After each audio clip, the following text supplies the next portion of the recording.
Bonjour Sony. Bonjour, oh là là, je suis tellement bouleversée.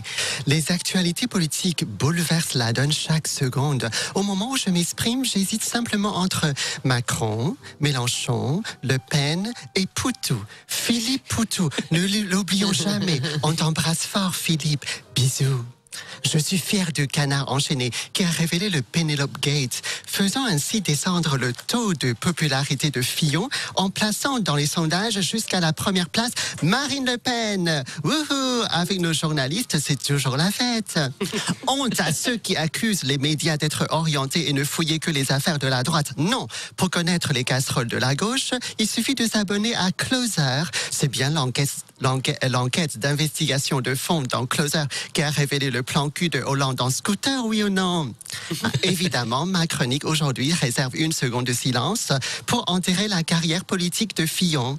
Oh, la seconde est passée, Fillon est enterré. Il ne peut que s'en prendre à lui-même. Qu'est-ce qui lui a appris d'être de droite? Ça ne va pas, non?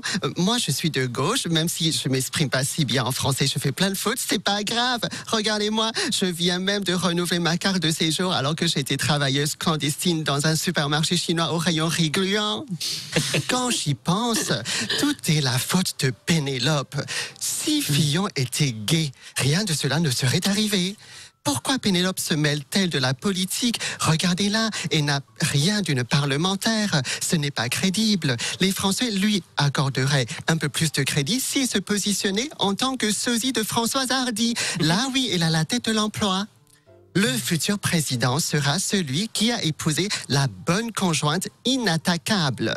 Même Macron n'est pas épargné du danger. Dès que l'affaire Fillon sera exécutée, ce sera au tour de Macron d'être pendu. On dira que sa femme Brigitte a détourné de l'argent public pour aller chez le gynéco. À cet âge, on souffre beaucoup des problèmes de sécheresse vaginale. Croyez-en à mon expérience. Ensuite, Benoît Hamon sera examiné encore à cause d'une femme mal choisie.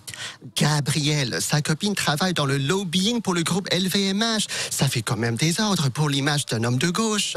Cependant, un seul candidat s'en sort dans cette chasse aux sorcières avec brio, car il n'a pas la tête d'un homme qui doit assumer les conneries de sa bonne femme.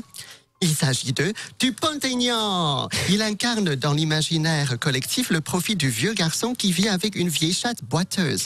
Ainsi, il sera le seul candidat épargné des boules puantes. On ne va tout de même pas le soupçonner d'avoir détourné 500 000 € pour les croquettes Royal Canin. Moralité, les garçons, pour réussir dans la politique, ne trempez pas n'importe où votre biscuit. Le vrai conseil de Sony Chan. Merci beaucoup Sony Chan que vous retrouverez tous les mardis et mercredis au Sentier des Halles à 20h.